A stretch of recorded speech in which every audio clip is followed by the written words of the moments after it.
अस्सलाम वालेकुम, welcome back to my new video.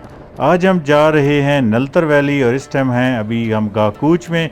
और यहाँ पे आप मिट्टी का तूफ़ान देख सकते हैं। इसी मिट्टी की तूफ़ान में से गुज़र कर जाना है। तो सबसे पहले तो आपने नहीं काम ये करना है कि हमें सपोर्ट करनी है, हमारे चैनल को सब्सक्राइब करना है, लाइक करना है, शेयर करना है। और अभी जो हमारी लास्ट वीडियो थी उसमें आपने बहुत सारा प्यार दिया, तो बहुत शुक्रिया आप सब दोस्तों का जिन्होंने हमारे चैनल को सब्सक्राइब किया और हमें लाइक शेयर किया। तो आज हमारा जो सफ़र है वो होगा नलतर वैली तक का। तो बहुत खूबसूरत सफ़र होगा, बने रहिए हमारे साथ। तो ये जो होटल है इस पे हमने जाते हुए नाश्ता किया था, वापसी पे इधर ही हमने इनकी सर्विस से मुतासर होके इधर ही हमने बिरयानी और खाना वगैरह खाया। बहुत अच्छा खाना था। तो ये है घाकूच का बाज़ार और आज यहाँ पे चल रहा है मिट्टी का तूफ़ान। तो इसीलिए कहते हैं कि पहाड़ों की ज़िंदगी जितनी खूबसूरत है इतनी ही मुश्किल भी है। यहाँ पे कभी लैंडस्लाइड का इनको प्रॉब्लम आता है, कभी शदीद सर्दी का आता है, कभी इस तरह के तूफ़ान आ जाते हैं। तो जितनी ये लाइफ खूबसूरत है उतनी ही मुश्किल भी है।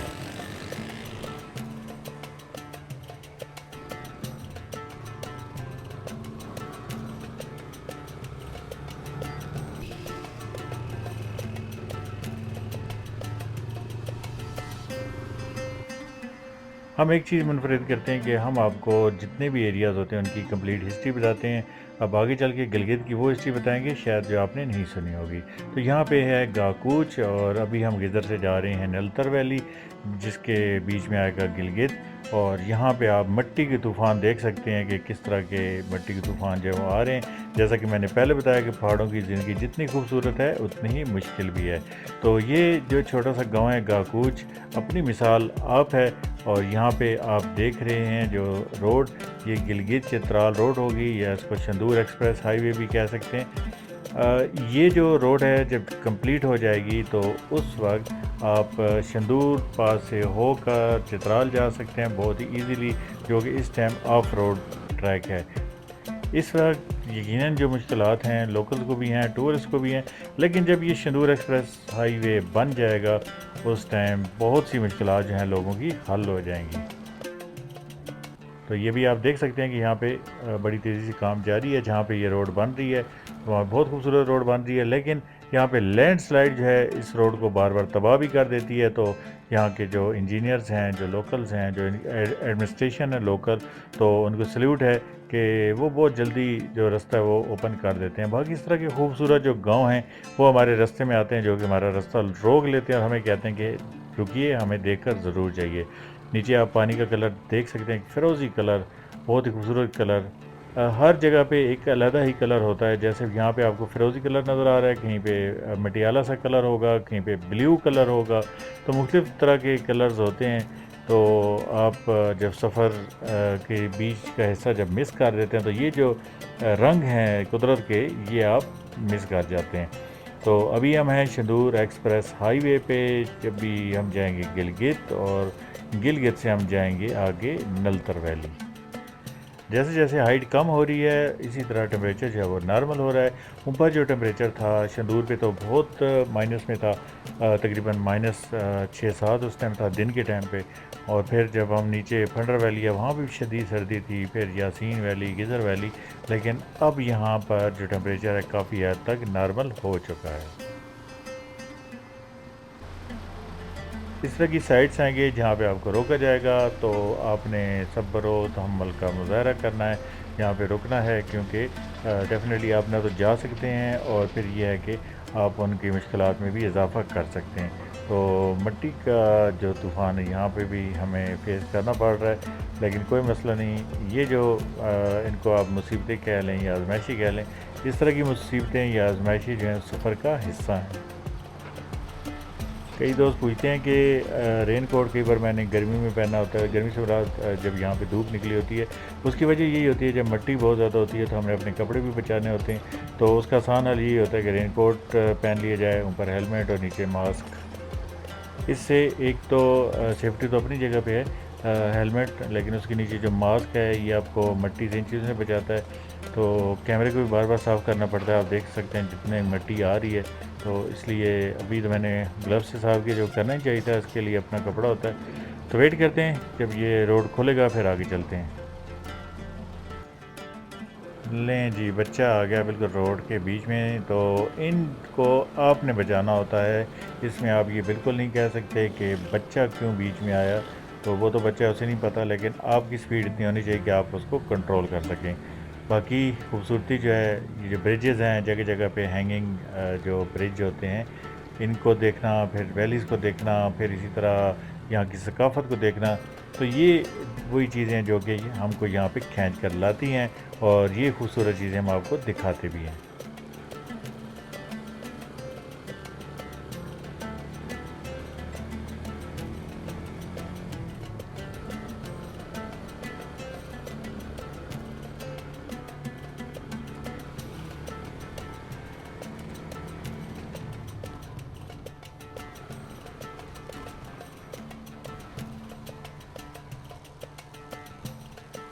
यहाँ पे अभी फिर काम हो रहा है, तो यहाँ पे एक ही चीज़ मैं कहूँगा कि लोकल एडमिनिस्ट्रेशन के साथ ज़रूर ताउन करें। वो अगर आपको रुकने के लिए कहते हैं तो रुक जाएं, 10-15 मिनट से कोई फ़र्क नहीं पड़ता।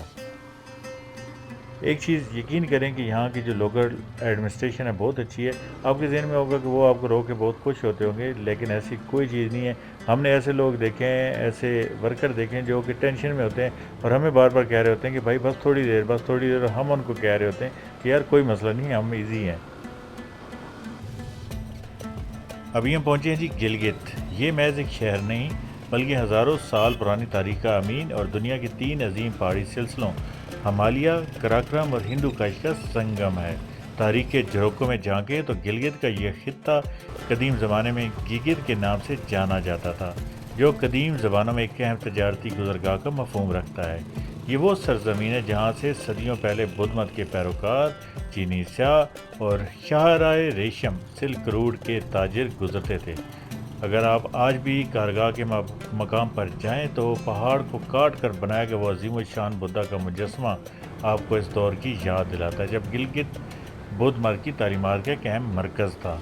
गिलगित की सियासी तारीख नहायत दिलचस्प है। माजी में यहाँ मुख्तलिफ मकामी राजा हुकूमत करते थे, जिनमें तारखानी ख़ानदान का जिक्र नुमाया मिलता है, लेकिन इस खित्ते की अहमियत इस वक्त मज़ीद बढ़ गई जब ये वस्ती एशिया, चीन और बरसगीर के दरमियान एक पुल का किरदार अदा करने लगा। बरतानवी दौर हुकूमत में अपनी स्ट्रेटेजिक अहमियत की वजह से गिलगित हमेशा आलमी ताकतों की आंख का तारा रहा। इसलिए यहाँ गिलगित एजेंसी कायम की गई, लेकिन गिलगित के लोगों का असल अज़म तब देखने में आया जब 1947 में यहाँ के गयूर अवाम ने अपने ही बलबूते पर बगैर किसी बैरूनी मदद के डोगरा राज से आज़ादी हासिल की और इस खित्ते को पाकिस्तान के साथ शामिल करने का फ़ैसला किया। आज का गिलगित एक जदीद शहर और एक कदीम तारीख का हसीन इम्तजाज है, जहाँ की सकाफत में आपको मकामी रवायात, कश्मीरी, बल्ती, वस्ती एशियाई असरात की एक मिली जुली झलक मिलेगी।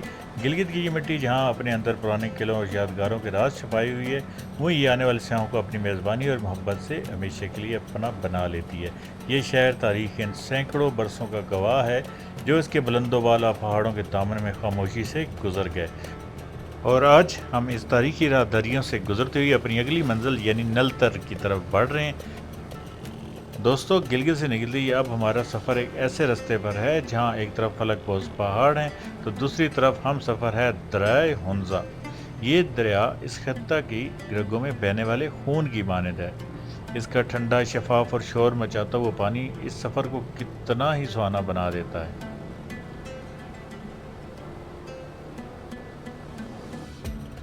और अब आप अपनी नज़रें दाएं बाएं घुमाएं तो ये हरियाली, ये कुदरत की सनाई देखकर इंसान दंग रह जाता है। पहाड़ों की सख्त चट्टानों के बीच ये सब्ज़ा, ये खुले खेत और ये कुदरत के रंग, ऐसा लगता है जैसे किसी मुसव्विर ने कैनवस पर ज़िंदगी भर दी हो। हर तरफ छाई ये हरियाली और दरिया की मधुर आवाज़ रूह को एक अजीब सा सुकून बख्शती है। ऐसा लगता है जैसे कुदरत खुद हमें अपने आगोश में लेकर नलतर की तरफ ले जा रही हो। ये मनाजिर, ये सुकून और ये दरिया का साथ, शायद इसको तो जन्नत नज़ीर कहा जाता है। अगर आप जाना चाहते हैं नगर हुंजा तो यहाँ से आपने राइट साइड पर हो जाना है, ब्रिज क्रॉस करेंगे और फिर आप केकेज पर हो जाएंगे और उसके बाद आप पहुँच जाएंगे हुंजा नगर।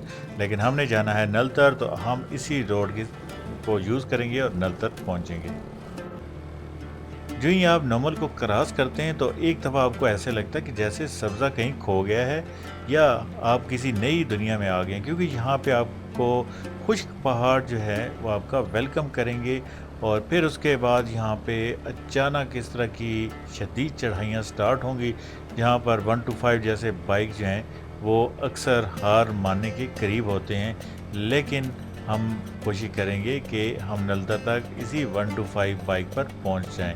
तो अभी जो रोड के हालात हैं वो भी ज़रूर देखिएगा। गवर्नमेंट ने रोड तो कारपेट बना दी, लेकिन आसमानी आफात से मुकाबला यकीनन बहुत मुश्किल है। आगे चलकर आपको अक्सर जगह पे रोड नज़र नहीं आएगी। रोड तो गवर्नमेंट ने बना दी, लेकिन जैसा कि मैंने कहा कि कुदरत से मुकाबला बहुत मुश्किल है। तो जब पहाड़ चल पड़ते हैं तो फिर रोड कहाँ पे रहती है। तो यहाँ पे ये एक चीज़ ज़हन में रखनी है कि ये जो ट्रैक है खूबसूरत बहुत है, लेकिन मुश्किल भी। तो यहाँ का सफ़र इतना आसान नहीं है। ये कच्चे और दुश्वार गुज़ार रास्ते भी आपको कहीं पर क्रॉस करने होंगे, जहाँ कहीं तो रोड का नामो निशान है और कहीं कुदरत के कहर ने रास्ते को बिल्कुल बहा कर ख़त्म कर दिया है। ये दरअसल कराक्रम के सीने पर सफ़र का इम्तिहान है। बाकी अगर बात की जाए कि आप नलतर आ सकते हैं कि नहीं, तो नलतर की जो वैली है वहाँ तक आना बहुत आसान है। कोई भी गाड़ी यहाँ तक जा सकती है, चाहे वो मेहरान हो या उसके ऊपर कोई भी गाड़ी हो। हर तरह की गाड़ी, हर तरह का बाइक बहुत ही आसानी से नलतर वैली तक जा सकता है। यहाँ पर ध्यान सिर्फ आपने एक ही रखना है कि आपके जहन में ये होगा कि ये जो रोड है बहुत खूबसूरत है और आप हो सकता है खुशगपियों में मसरूफ़ हो जाएं, लेकिन आगे चलकर आपको पता चलेगा कि अचानक जो रोड है वो ख़त्म हो गई है या आधी जो रोड है वो ज़मीन बोस हो गई है। तो ऐसी जगहों पर आपने बहुत एहतियात से काम लेना होता है। तो ज़रूर सफ़र को एंजॉय करें, लेकिन रोड के ऊपर भी आपका जो ध्यान है वो बहुत ज़्यादा ज़रूरी है। यहाँ पर तो रोड ठीक है, लेकिन आगे चलकर जब मैं आपको रोड दिखाऊंगा तो उसको देख के फिर आपने सफ़र करना है, क्योंकि अगर आप रात को सफ़र करें तो वो तो बहुत ज़्यादा डेंजरस होगा, क्योंकि आपको पता नहीं चलेगा कि कब रोड ख़त्म हुई। Welcome to Naltar. तो अभी हम पहुंच चुके हैं जी नलतर के बिल्कुल पास। तो यहाँ पर अभी एक तो मैं आपको बताऊं कि रास्ते में हमारा जो बाइक है कहीं कहीं पर उसने थोड़ी सी मस्ती की, लेकिन बहुत ही मज़े से हम आ गए। और यहाँ पर भी जो चढ़ाइयाँ शदीद हैं, लेकिन आपकी दुआओं से, दोस्तों की दुआओं से हमारा जो सफ़र है बखैर व आफियत जारी है।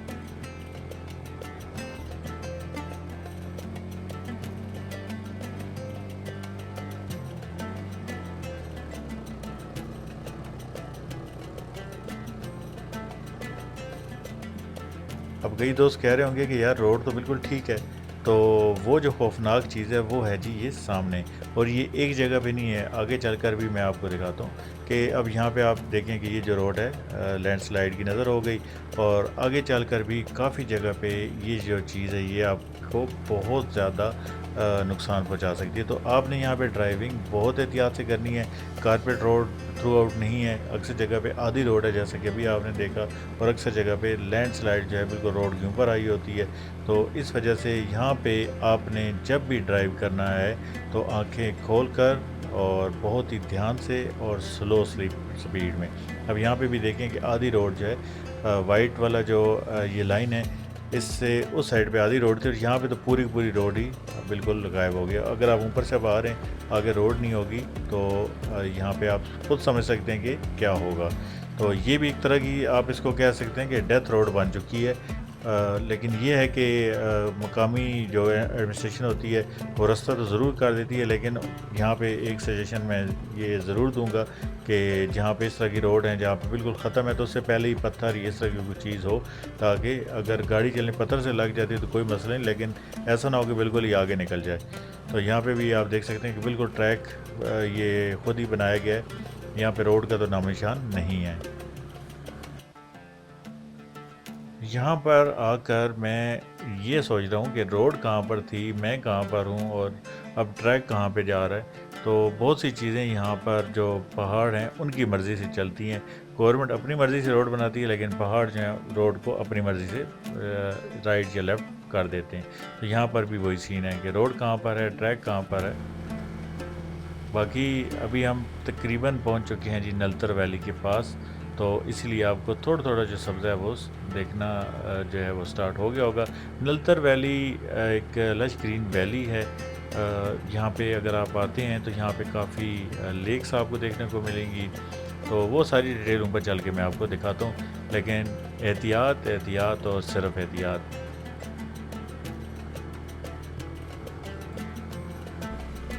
नलतर की ऊंचाइयों पर पहुंचकर ऐसा लगता है जैसे हमने ज़मीन को छोड़कर किसी दूसरी दुनिया में कदम रख दिया है। नलतर को झीलों की वादी भी कहा जाता है।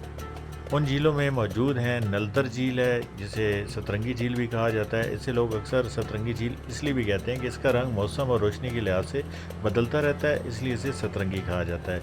उसके बाद है परी झील, परी लेक। ये नलतर की सबसे खूबसूरत और बुलंद तरीन झीलों में से एक है। इसका पानी नीला और बहुत शफाफ होता है। उसके बाद आता है फिरोज़ा लेक या ब्लू लेक। इस झील को मकामी तौर पर नीली झील या फिरोज़ा झील इसलिए भी कहा जाता है क्योंकि इसका रंग फिरोज़ी होता है। तो अभी हम पहुंच चुके हैं जी नलतर के बिल्कुल पास, और अभी मौसम भी ख़राब हो रहा है और देखते हैं कि आज आगे झीलों तक जा सकेंगे कि नहीं। अगर आगे न भी जा सके तो आज हम नलतर की खूबसूरती आपको ज़रूर दिखाएंगे, अगर बारिश रुक गई तो। और इसके अलावा यहाँ पे स्नो लिपर्ड को भी एक जगह रखा हुआ है, वो भी हम आपको ज़रूर दिखाएंगे।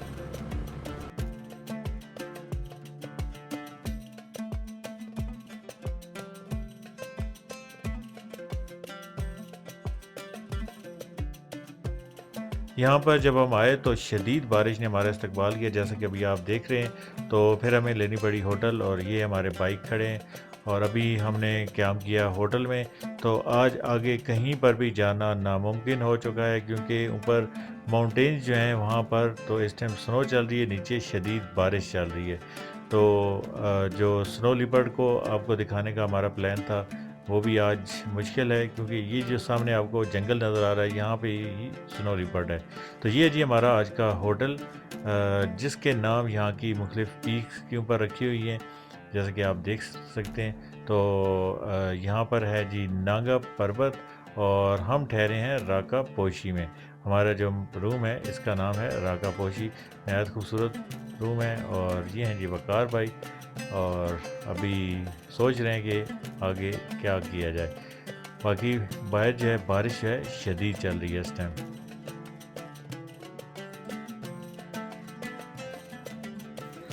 बारिश जो है वो रुकने का नाम नहीं ले रही, और शदीद बारिश इस टाइम आपको नज़र आ रही होगी, और ऊपर पहाड़ों पर बर्फ़बारी।